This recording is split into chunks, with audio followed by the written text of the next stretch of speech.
오늘 하나님 말씀을 함께 묵상하도록 할까요? 사사기 8장 22절에서 28절까지 말씀을 함께 묵상해 보도록 하죠.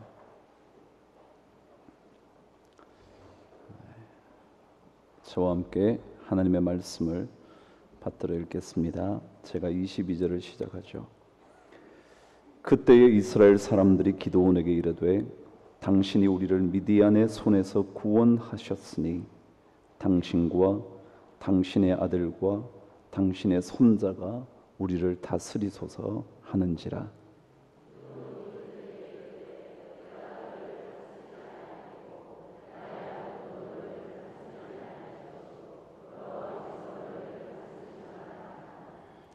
기드온이 또 그들에게 이르되 내가 너희에게 요청할 일이 있으니 너희는 각기 탈취한 귀고리를 내게 줄지니라 하였으니 이는 그들이 이스마엘 사람들이므로 금고리가 있었음이라.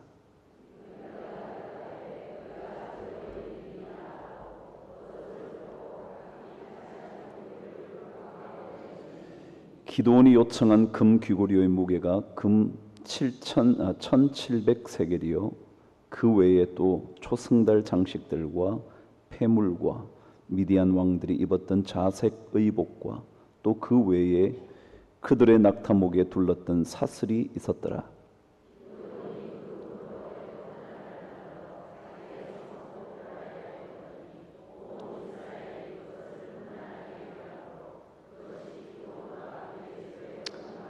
함께 읽어보시죠. 미디안이 이스라엘 자손 앞에 복종하여 다시는 그 머리를 들지 못하였으므로 기드온이 사는 40년 동안 그 땅이 평온하였더라. 아멘. 기드온의 이야기가 막바지에 이릅니다. 오늘 거의 기드온의 생애 마지막 부분 이야기입니다. 아시는 대로 다음 말씀의 내용은 기드온의 죽음에 대한 기록이다 보니까 아마도 기드온의 살아있는 이야기는 오늘로서 마지막이 될 것 같습니다. 기드온 말씀 들으면서 많은 생각을 하셨는지 모르겠네요. 오늘 말씀을 한번 정돈을 해보시죠. 제가 오늘 수요 예배 말씀의 제목을 어떻게 적었나요? 한번 읽어보실래요? 끝까지 믿음의 걸음으로 그렇게 적었습니다. 기드온의 삶의 마지막 이야기니까 이런 표현도 괜찮은 것 같죠? 끝까지 믿음의 걸음으로 라는 겁니다. 요즘 한 사람이 굉장히 뜨고 있다 그러네요. 김보성이라고 들어보셨는지 모르겠네요. 들어보셨어요? 저만 들어본 줄 알았더니 여러분도 다 들으셨군요. 그분이 어떤 것으로 유명해졌냐고요? 의리래죠. 의리. 그래서 요즘 전부 다 의리 신드롬입니다. 개나의리. 개나리가 아닙니다. 개나의리. 괜찮죠? 겨울잠을 자고 난 개구의리. 개구리도 아니라 개구의리.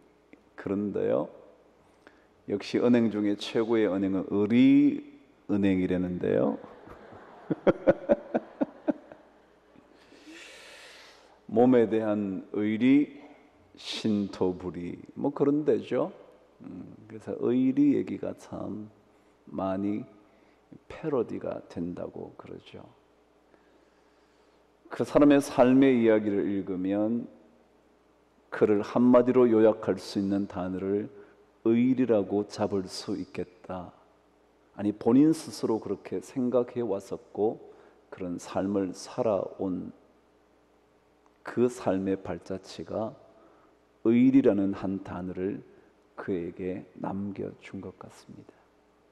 심지어 CF 광고를 찍고 난 다음 그와 유사한 회사에서 CF를 찍자고 요청해 왔어도 의리를 지키느라고 10군데 가까이 되는 회사들에게 퇴짜를 놓았대죠. 그래도 내가 이 회사에서 첫 번째로 이 광고를 찍었는데 유사한 업체에 내가 광고를 또 찍을 수 없지. 뭐 때문에요? 의리 때문에. 그럼 못 찍는데죠. 그분 나름대로 50도 채 되지 않은 나이에 그분 나름대로 삶의 길을 정했더군요. 그가 이렇게 말을 했습니다. 사는 것이 아무리 힘들어도, 사는 것이 아무리 고단해도 다른 생각을 하지 말고 본업에 충실해야만 한다. 사표 던지고 카페 차릴 생각 말고 매주 로또 복권 긁으며 스스로 희망의 고문을 하는 것 멈추며 오히려 하던 일을 계속하고 여기서 승부를 보겠다고 어금니를 물어야 한다. 그래야 실패할 확률이 조금이라도 줄어든다. 그 사람 별로 유명한 사람 아니거든요. 액션 영화에 간간히 출연했을까 그리 알려지지도 않은 인물이었지만 그는 한 길만 달려왔다는 겁니다. 그런데 그가 강조하고 있는 의리가 무엇이냐고 물었더니 이렇게 대답을 했더군요. 처음부터 끝까지 달라지지 않는 것, 그게 의리랍니다. 처음부터 끝까지 달라지지 않는 것. 이익이 생기고 이득이 생긴다고 달라지지 않는 것. 아니, 손해를 본다고 하더라도 처음 마음과 다르게 바뀌지 않는 것. 그게 의리랍니다. 여러분 어떠신가요? 우리는 믿음의 의리를 지키고는 있나요? 그냥 그 사람 보면서, 저보다도 한참 젊은 그를 보면서 자기 나름대로 의리에 대한 정의를 분명히 내리고 삶의 길을 걸어가고 있는 그를 보면서 내가 믿음의 사람으로 사는데 내가 끝까지 믿음의 걸음을 걷는가? 그런 질문이 떠올랐던 거죠. 그래서 지난주에 이 제목을 우리 목회자에게 넘겨준 거죠. 기도원의 마지막 이야기를 읽으면서 그런 생각이 더욱더 확고하게 들었죠.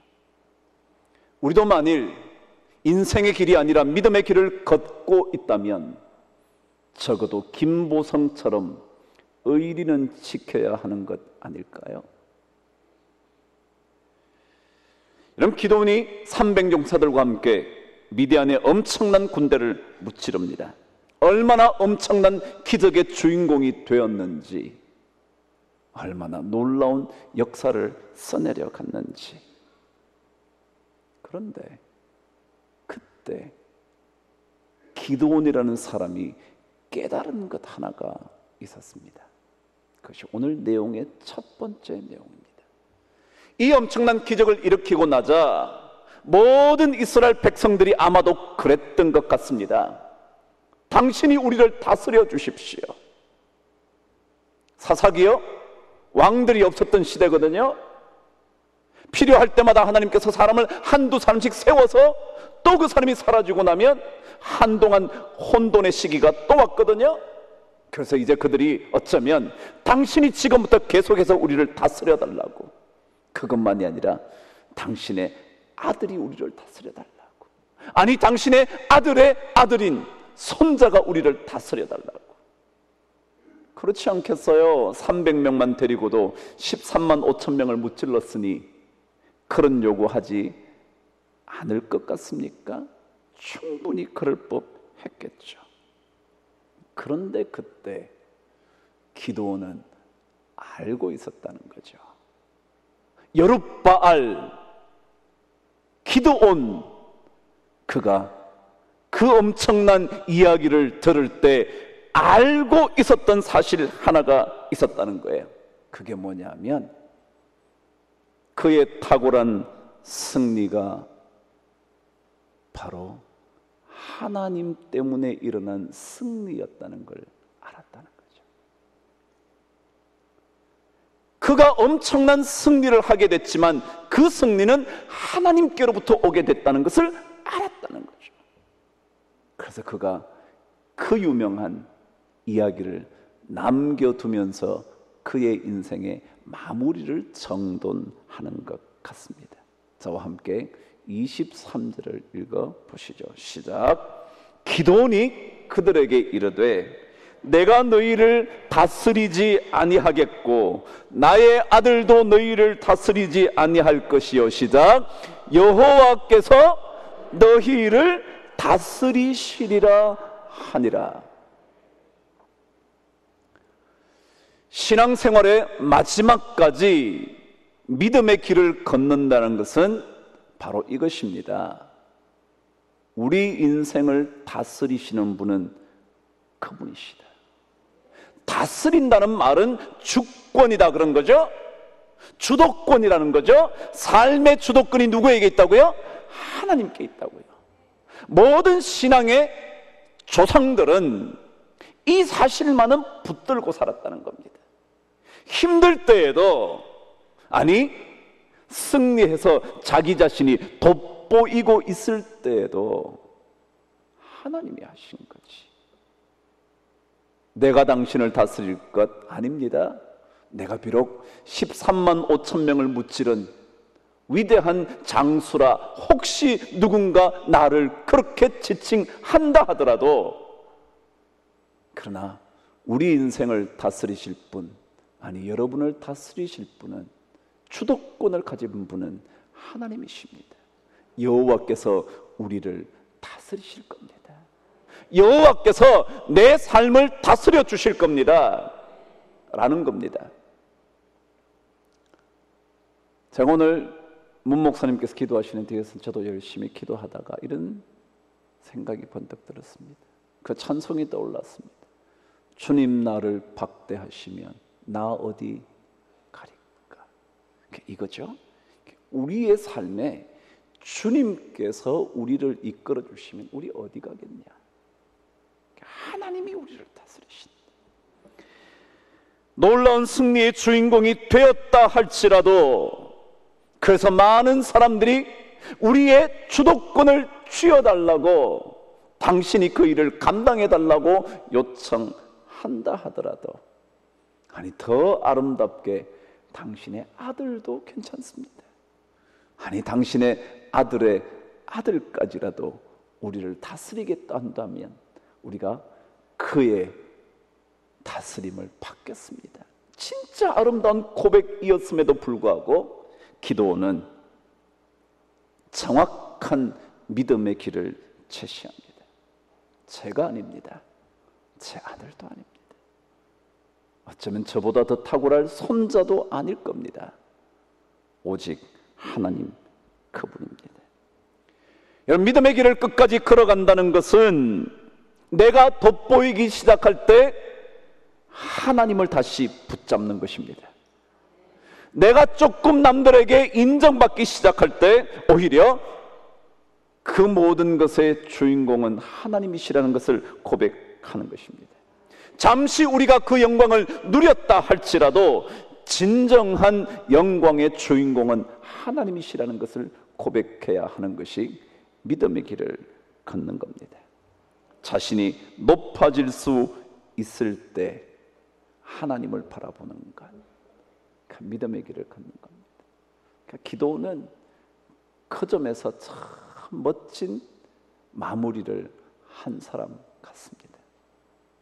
잘 될 때든지 잘 되지 않을 때든지 여전히 하나님께서 우리를 다스리신다고 말할 수 있는 그 사람, 그 사람이 끝까지 믿음의 길을 걷는 사람이라는 겁니다. 우리의 약점이 바로 이곳에 있는 거 아닐까요? 성취한 것이 많아지면 많아질수록 내가 마치 하나님이 된 것처럼 착각하는 거예요. 기도의 응답이었음이 분명함에도 불구하고 마치 내가 한 것이 자꾸만 떠올라 내 자신을 높이고 싶은 것. 그래서 내가 했다고 한마디라도 해보고 싶은 것. 근데 기도는 단칼에 그 싹을 잘라버린 겁니다. 왜냐하면 그래야 믿음의 길을 끝까지 걸어갈 수 있기 때문에 그렇습니다. 여러분, 일이 잘 될 때뿐만 아니라 어려울 때는 더더욱이 하나님의 주권을 인정하고 싶지 않죠. 하나님이 다스리신다면 이러실 수 있냐고, 하나님 제게 왜 이러시냐고, 하나님 저에게 이러실 수 없다고, 하나님 저에게, 저희 가정에 저렇게 신실한 내 남편에게 그러실 수 없다고 우리는 말하기 쉽습니다. 그러나 그때에도 믿음의 길을 걸어가는 사람, 믿음의 의리를 지키는 사람, 그 사람이 바로 기도원을 쫓아가는 하나님의 사람 아닐까. 옛날에 읽었던 글이긴 하지만 다시 읽으면서 감동을 받아 여러분에게 전합니다. 일본의 한 목사의 부인 이야기였습니다. 40대 중반 갓 지났을 무렵 그녀는 폐암으로 인생을 마감합니다.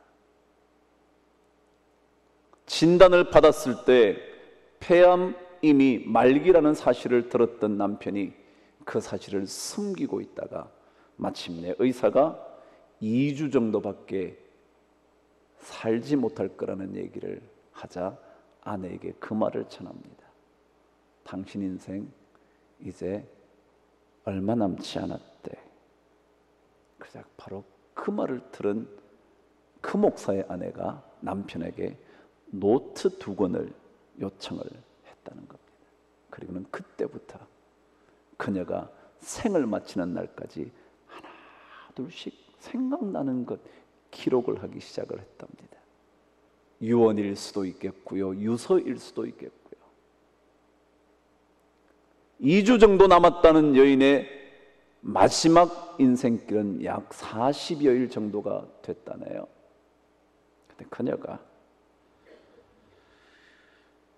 글을 남긴 것 중에 이런 내용이 있었습니다.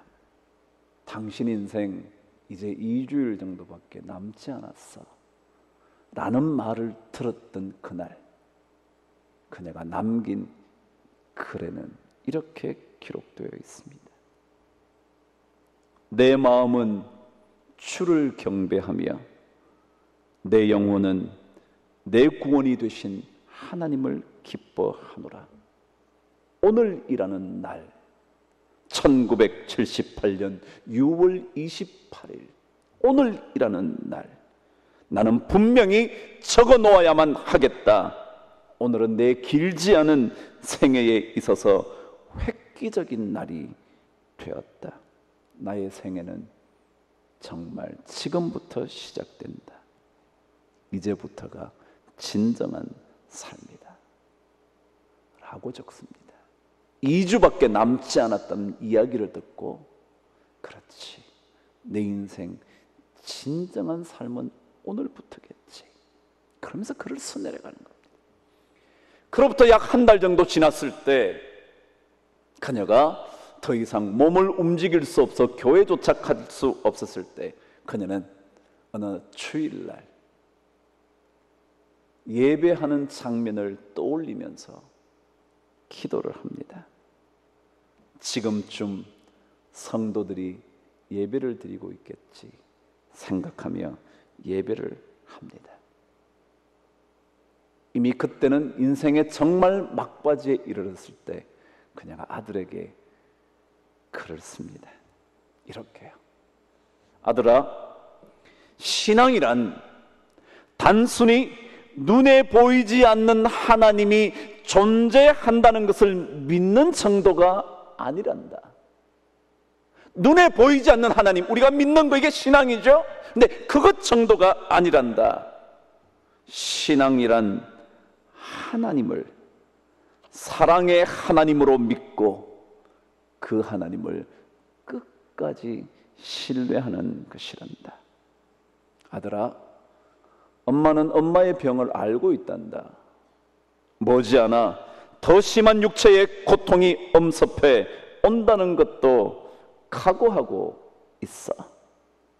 그러나 엄마에게 더 분명하게 알려진 사실 하나는, 이 모든 것을 통해 하나님은 아직도 사랑이시라는 것, 그리고 신실하시다는 것, 그리고 그 하나님의 사랑은 더욱더 깊게 엄마를 감싸주고 계시다는 그거야. 또 무엇보다도 주님께서 엄마와 함께 계셔서 곧 나를 하나님의 나라로 데려다 주시리라는 사실을 확실하게 믿고 있단다.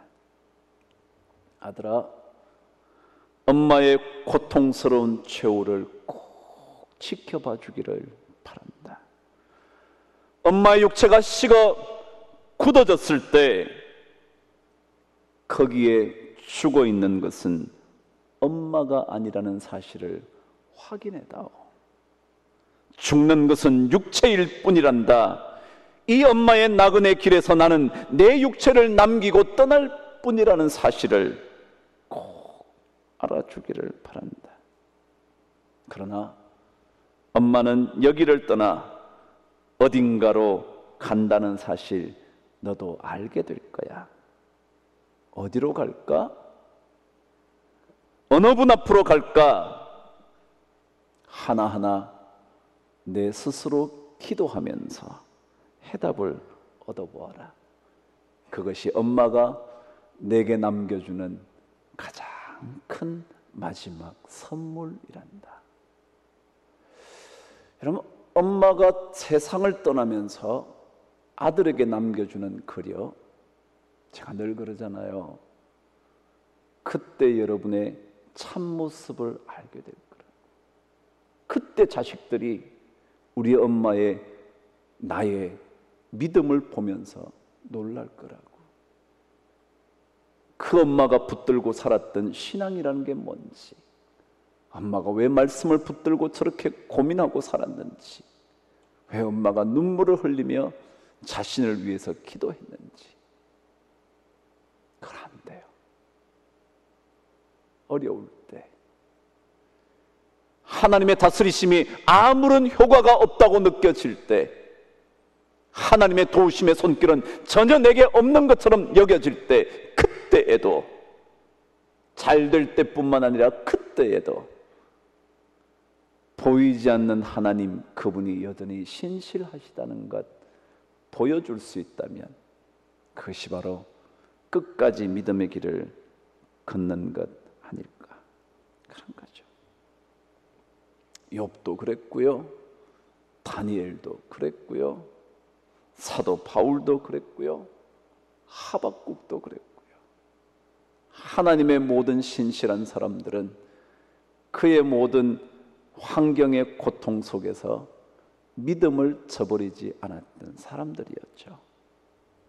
물론 오늘 기도원이 그런 환경은 아니었지만 너무도 멋진 인생의 한순간에 그의 이름이 높아지고 높아지고 있을 때, 그때 그는 하나님이 우리의 하나님이라는 사실, 결코 내가 주도권을 쥔 인생일 수 없다는 사실, 그것을 깨닫고 그들에게 증언했을 때 그는 믿음의 걸음을 끝까지 걸어간 사람이라는 것을 알게 되죠.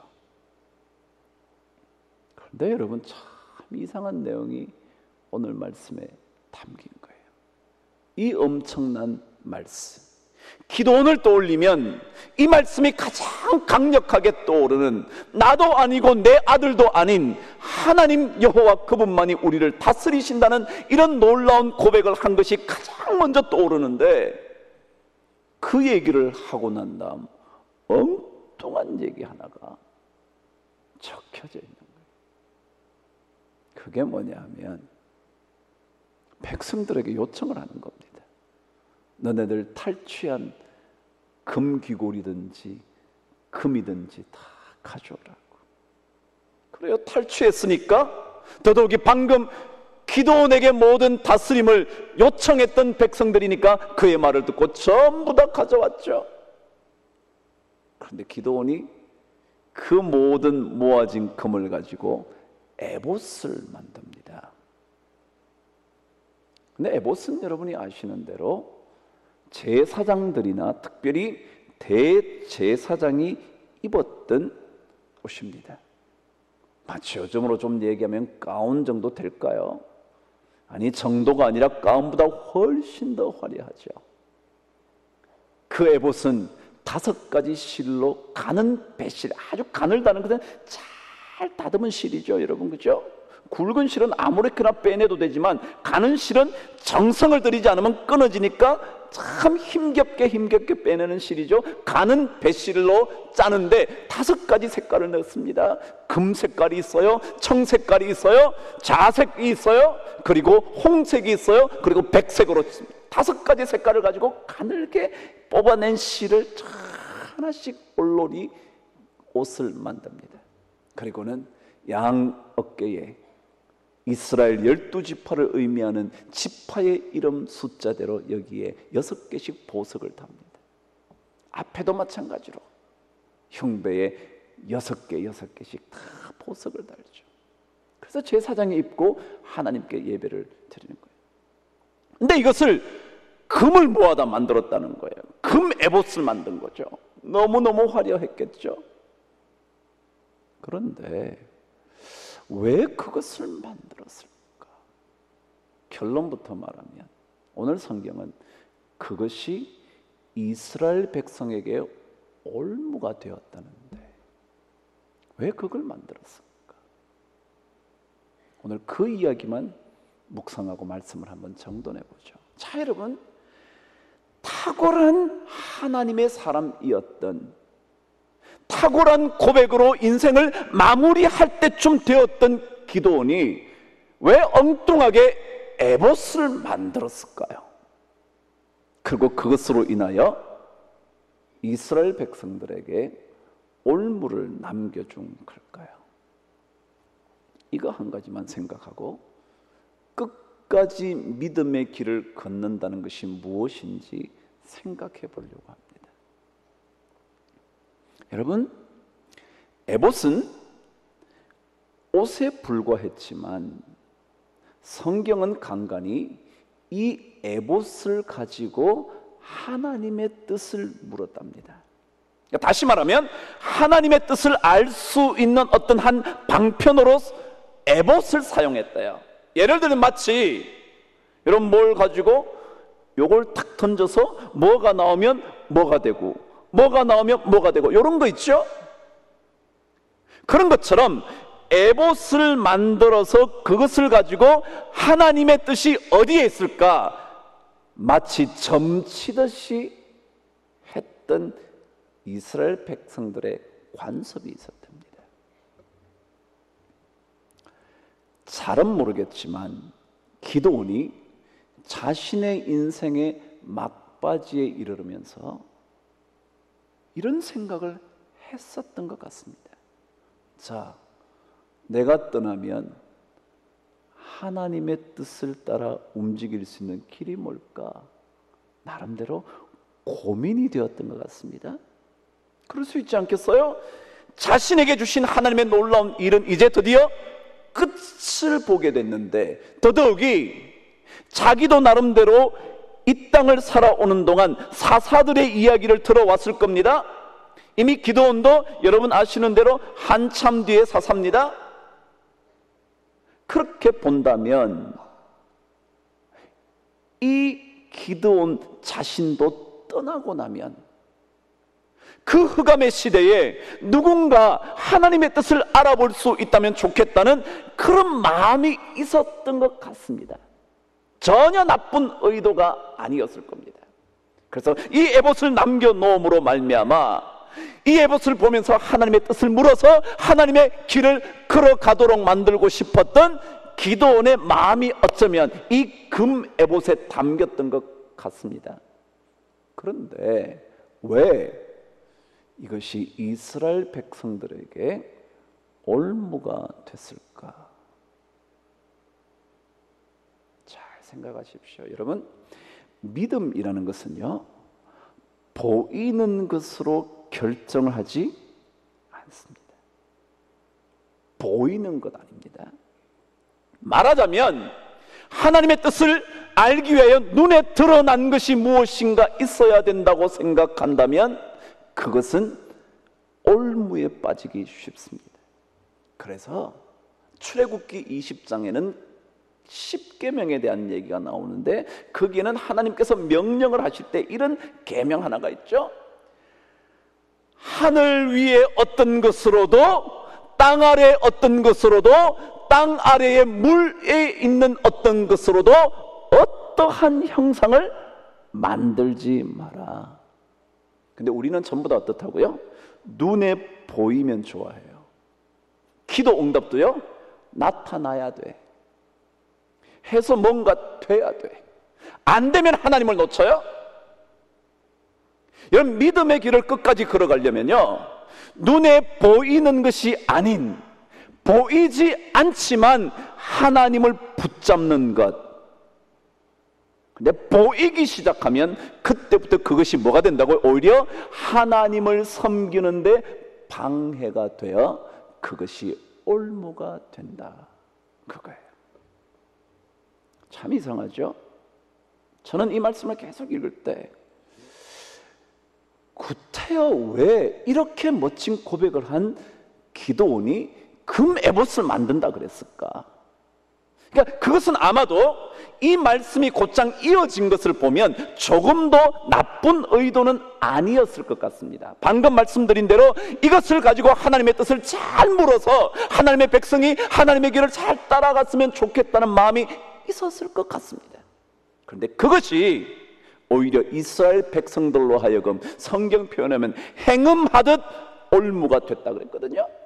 그게 뭐예요? 이것이 우상화되는 겁니다. 여러분, 믿음의 생활에는요, 뭔가 기도해서 탁 드러나고 탁 드러, 이건 우상이 되고 싶습니다. 되든지 안 되든지 하나님의 인도하심이 있다고 믿을 때 진짜 신앙이 됩니다. 그렇지 않으면 영락없이 그것은 우리의 신앙의 올무가 됩니다. 우리 그렇잖아요. 기도 응답 기다렸는데 안 나타나면 안 믿는 사람 많아요. 그러다가 어떻게 또 한번 되고 나면요, 미칠 듯이 믿다가 안 되면 또 식어가지고요, 완전히 신앙이 롤러코스터를 타는 거죠. 응답이 되면 뭔가 응답이 된 줄 알고 그냥 난리를 칩니다. 안 되면 완전히 믿음의 대상인 하나님조차 존재하지 않는 것처럼 자신의 인생을 마음대로 살아갑니다.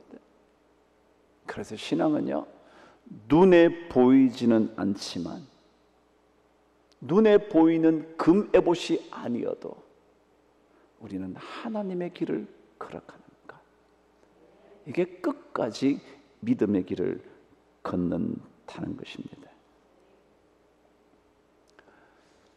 이런 것 만들었다고 그러면 생각나는 게 있죠. 아론이 모세가 시내산에 올라가 내려오지 않자 백성들에게 금을 모아 뭘 만들죠? 금송아지를 만들면서 이게 하나님이야 라고 그러죠. 근데 여러분, 하나님은 보이는 것으로 만들면 그게 우상으로 전락합니다. 하나님일 수 있어요. 여러분, 하나님일 수 있을지도 모르죠. 근데 아니요, 하나님은 보이지 않아요. 여러분, 너무 보는 것으로 믿음 생활을 하려고 그러지 마세요. 기도 응답 되는 것만 가지고 신앙생활을 하려고 그러지 마세요. 믿음의 생활을 끝까지 믿음의 길을 걸어가려면 그런 것으로 되지 않습니다. 보이든지 보이지 않든지 만지든지 만지지 않든지. 그래요. 만지고 믿어도 다행이죠 뭐. 그러나 만지지 못해도 믿는 것.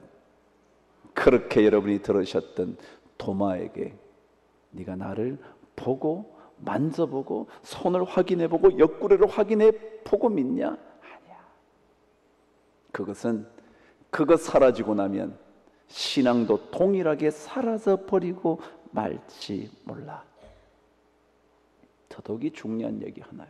오늘 말씀 저와 함께 말씀을 읽어보시죠. 27절 저와 함께 읽습니다. 시작. 기드온이 그 금으로 에봇 하나를 만들어 자기의 성읍 오브라에 두었더니 온 이스라엘이 그것을 음란하게 섬위함으로 그것이 기드온과 그의 집에 올무가 되니라. 그래서요, 어디에 뒀냐면 오브라에 둡니다.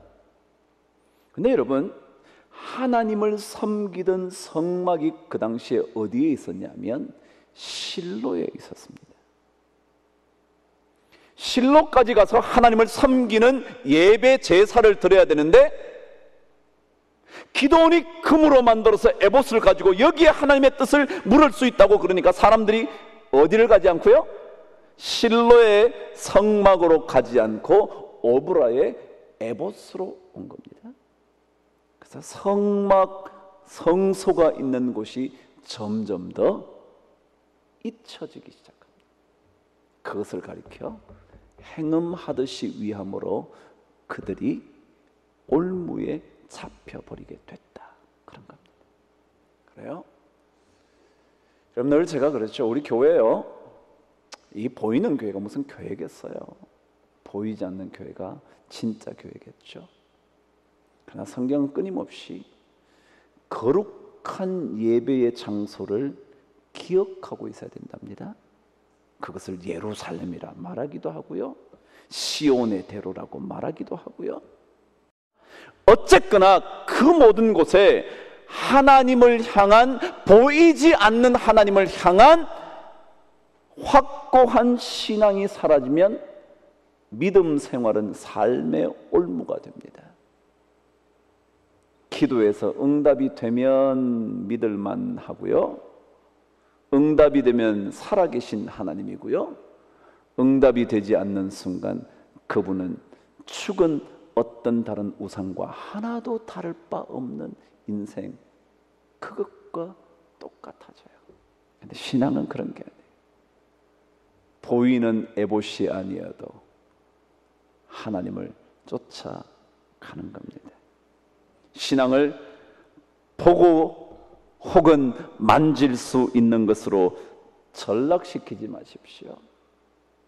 응답되어지느냐 되지 않는 거냐, 그것만으로 여러분의 믿음을 자꾸만 키워가거나 줄여놓지 마십시오. 그것과는 아무 관계 없습니다. 에봇이 없어도 괜찮습니다. 오히려 보이지 않는 하나님, 그분 따라 힘들든지 힘들지 않든지 그분의 길을 걸어갈 때 신앙은 탁월함을 가지게 될 겁니다. 제가 조금 전에 얘기했던 한 여인, 하라잡기 모모코라는 여인이었는데, 그 여인이 마지막 유작 시를 남겼습니다. 이렇게요. 내 신음이여 나의 찬미의 노래가 되리. 내 괴로운 숨결이여 내 신앙의 고백이 되리. 내 눈물이여 나의 노래가 되어라. 주님을 찬양하는 나의 노래가 되어라. 내 병든 육체에서 나오는 모든 숨결이여 호흡의 곤란이여 기침이여 주님을 찬송하여라. 내 영이여 땀이여 내 숨결이여 최후까지 내 구원의 주를 찬송하여라. 힘들죠? 응답이 없죠. 해결도 안 되죠. 기도했는데 점점 더 몸은 고통스러워지죠. 삶의 순간이 얼마 될지 확신할 수도 없게 됐죠. 그때에도 에봇을 쫓아가는 것이 아니라 아무것도 보이지 않지만 고통의 호흡, 그것이 찬송이 되라고 고백한다면 참 힘들지만,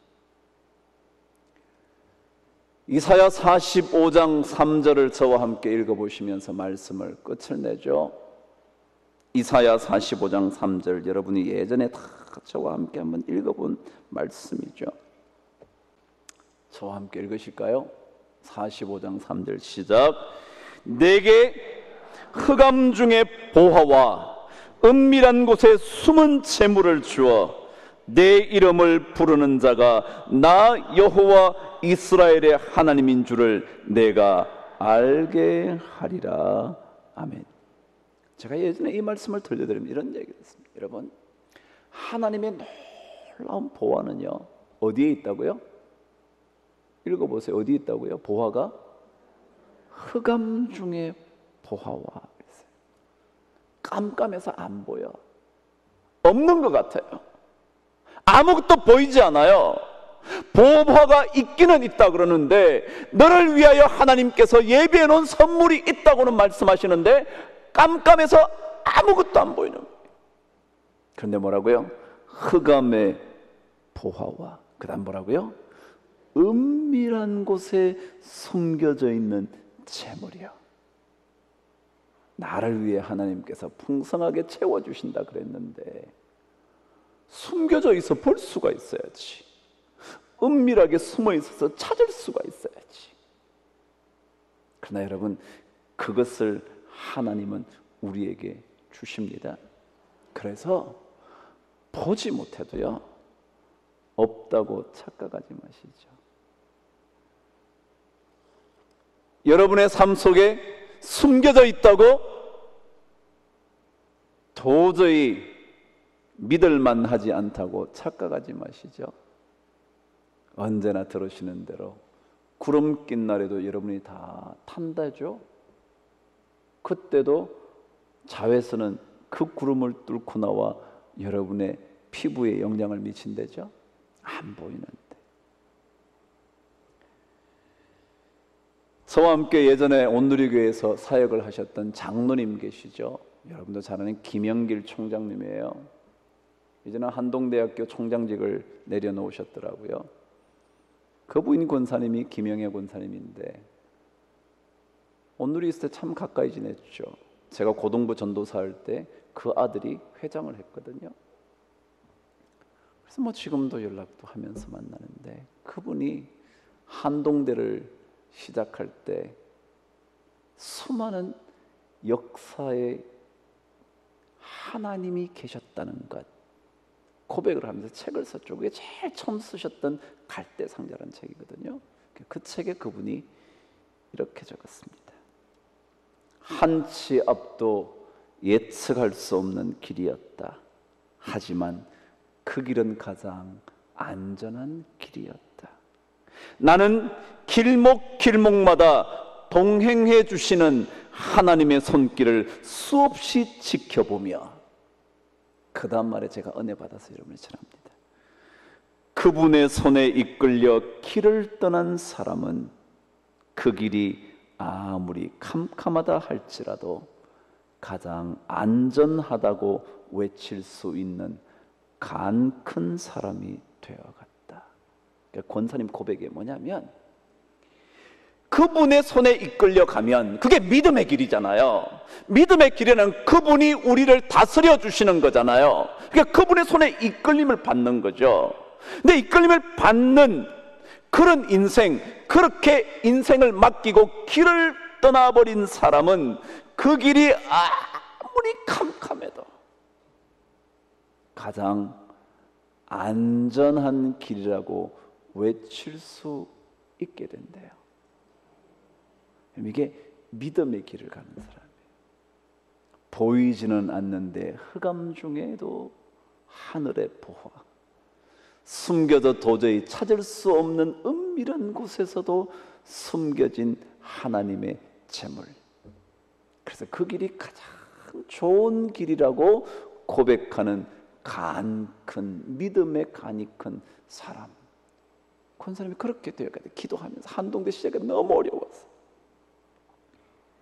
단 한순간도 우리에게서 시선을 떼지 않으시는 하나님을 경험하면서 나는 탄성을 지를 수밖에 없었다. 완전히 아무것도 없는 것 같았는데, 도저히 안 될 것 같았는데, 그래서 이제는 어쩔 수 없다고 생각하고 뜬 눈으로 밤을 지샜는데 아침이 되면 하나님이 놀랍게도 해결해 놓으셨다. 그럼 믿음의 길, 여러분 안 보여도요 가는 거예요. 저는 기도원의 마지막 에봇 이야기, 이것은 우리로 하여금 끝까지 믿음의 길을 걸어가야 하는 사람에게 주는 마지막 메시지 같아요. 여러분, 에봇 없어도 괜찮아요. 혹시 그것을 통하여 하나님의 뜻을 발견할 수 있다고 하든지 아니라고 하든지 간에 그것이 없어도 괜찮아요. 없어도, 보이지 않아도, 캄캄해도, 숨겨져 있어도 반드시 하나님의 손길은 믿음의 길을 떠난 사람에게 떠나지 않는다는 사실이요. 그럼 그거 꼭 기억하고 우리의 믿음의 길 잘 걸어갈 수 있게 되기를 바랍니다. 여러분, 응답되는 것에 너무 목숨을 걸지 마십시오. 응답되지 않아도 하나님은 여전히 우리의 삶을 아름답게 만드시려고 역사하고 계시는 줄 저는 믿습니다. 당장 여러분의 기도가 응답되지 않아도 하나님은 참으로 놀랍게 하나 둘씩 문제를 풀어가고 계시는 줄 믿습니다. 정말 주님께서 우리를 다스려 주시지 않으시면 우리가 어디로 가겠습니까? 천부여 의지 없어서 우리 주님께 손들고 가야 되는데, 의지할 곳 다른 곳이 없어서 하나님밖에 없는데, 이런 믿음으로 여러분의 믿음의 길을 잘 걸어가시기를 주님의 이름으로 축복합니다. 그러면 기도하겠습니다. 하나님 아버지, 우리를 다스리시는 분, 삶의 주관자 하나님이신 줄을 믿습니다. 내가 잘났다고 내 인생을 다스리는 주인처럼 행세하며 살지 말게 하여 주시고, 우리를 다스릴 자는 여호와 하나님이시라고 흔들림 없이 고백함으로 끝까지 믿음의 길을 잘 걸어가게 하여 주시옵소서. 특별히 아버지 하나님, 힘들 때 우리도 알게 모르게 눈에 보이는 것 자꾸 쫓아가려고 하는데, 그때 기도원의 마지막 이야기 기억나게 하여 주셔서 헛된 에봇으로 말미암아 신앙이 올무가 되지 않도록 주여 우리를 꼭 붙잡아 주시옵소서. 에봇 쫓아가는 신앙생활 되지 말게 하여 주시고, 보이지는 않지만 역사하시는 하나님을 쫓아가는 우리 모든 성도들 되도록 도와주시옵소서. 오늘도 주의 성전에 나와 실로의 성소에 나와 예배드리고 돌아가는 모든 백성들에게 주의 좋은 것들이 넘칠 수 있도록 도와주옵소서. 예수님 이름으로 기도드리옵나이다. 아멘.